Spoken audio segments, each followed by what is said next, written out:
Hi, this is Peter from Anatomy Zone, and in this video we're going to take a look at the vascular supply of the eyeball.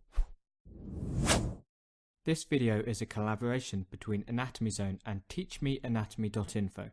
Check out the links in the video description below for some useful articles to accompany this video tutorial.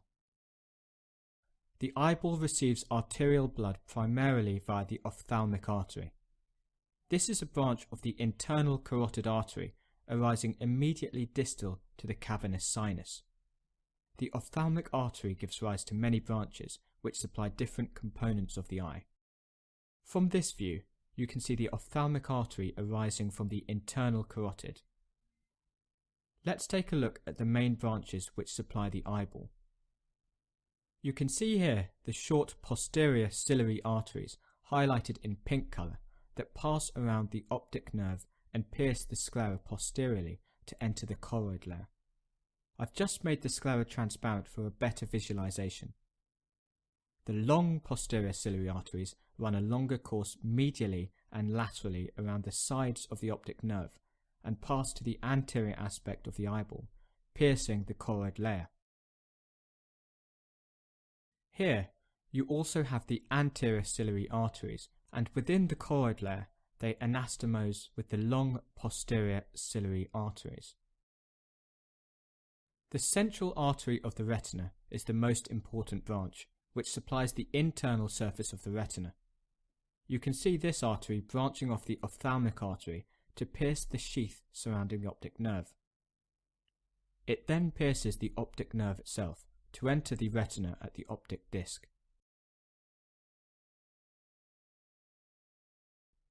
The retinal branches are visible on fundoscopy, and you can see from this view an approximation of what these retinal branches would look like. Venous drainage of the eyeball is carried out by the superior and inferior ophthalmic veins. There are four large veins, the vorticose veins, seen here in light blue, which drain the posterior quadrants of the eyeball. You can see these two superiorly located vorticose veins draining the posterior superior quadrants to the superior ophthalmic vein. Likewise, inferiorly, these two vorticose veins draining the posterior inferior quadrants to the inferior ophthalmic veins. The ophthalmic veins then drain into the cavernous sinus, which you can see here situated within the sphenoid bone, just lateral to the sella turcica. In addition to these veins, there is also a central retinal vein, which you can see here. This accompanies the central retinal artery. So that's a brief look at the vascular supply of the eyeball.